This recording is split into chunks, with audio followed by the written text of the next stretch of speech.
After weeks of a seeming truce with China, President Trump is reigniting their trade war with tariffs on goods worth another $300 billion. The 10% is for a short-term period, and then I can always do much more or I can do less, depending on what happens. The U.S. will effectively be taxing almost all Chinese imports, and China is already planning a counter-strike, one that consumer experts say is bad news for American shoppers. At a time where we're going back to school, we're getting ready for the holiday shopping season, this is going to have a devastating impact. Jason Oxman with ITI, a global tech firm, says with few American goods left to tax, China's remaining targets will be tech favorites like iPhones, cameras, and TVs. And that's one of the biggest dangers.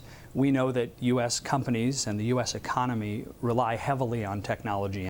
In a statement, Iowa Democrat Cindy Axne called on the Trump administration to study the impacts of tariffs before enforcing more. And Iowa Republican Senator Chuck Grassley criticizing the decision, saying in part, tariffs aren't the only solution President Trump should use to pressure China. It's not just the damage this year that the president's created, it's down the line for farmers trying to sell their products. Ohio Democrat Sherrod Brown says American farmers fear their overseas business will never recover. Farmers who have spent years building up their foreign markets on soybeans and corn are now losing those markets to another country, Brazil especially.